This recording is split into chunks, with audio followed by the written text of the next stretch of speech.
Today, we're going to be fixing one of the most common problems on these trucks, which is the loose steering.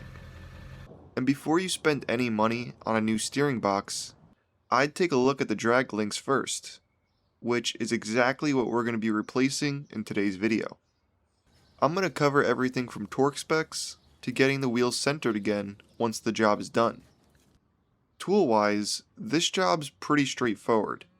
I definitely recommend having a tie rod puller because it makes separating these joints a whole lot easier. If you don't have one of those though, a pickle fork will still work. Other than that, the rest is just basic hand tools.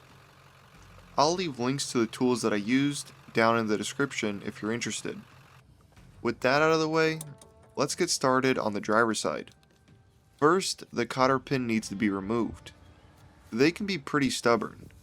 What I usually do is straighten out the ends first, and then I'll tap a punch or a small screwdriver into the loop and work it back and forth.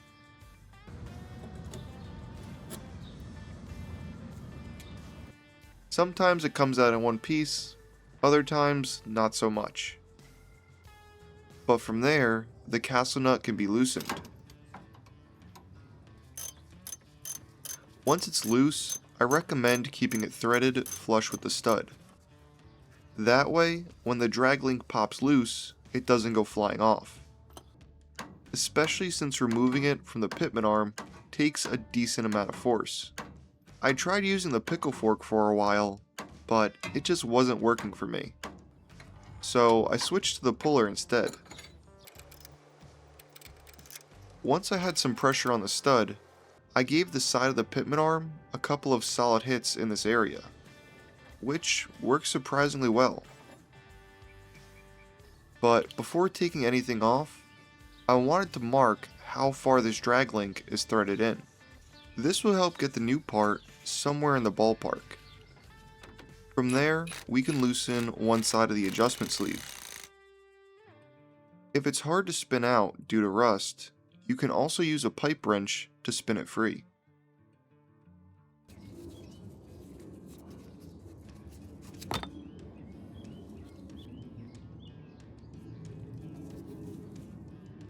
Now with both parts side by side, we can transfer the thread marks.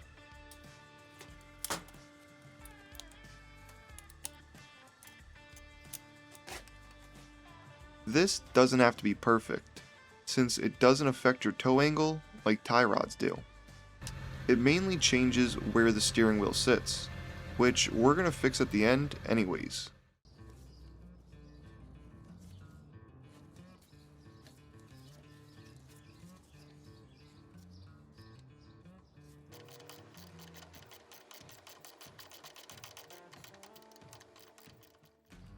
Now for the torque specs.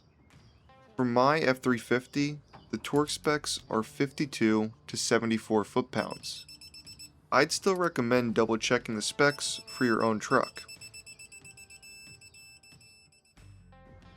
When doing this, the cotter pin hole doesn't always line up perfectly with the castle nut, but always tighten it to the next slot in the castle nut. Never loosen it. Then just fill it with a few pumps of grease.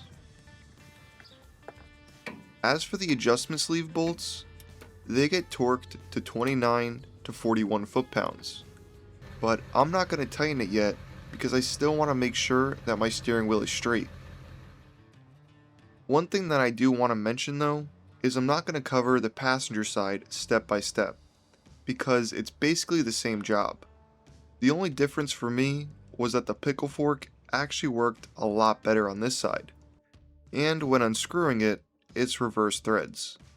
Other than that, everything's the same, including the torque specs.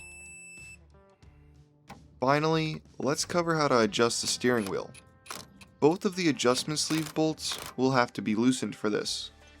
This will allow the sleeve to rotate either way. One way will move the wheel to the right, and the other will move it to the left.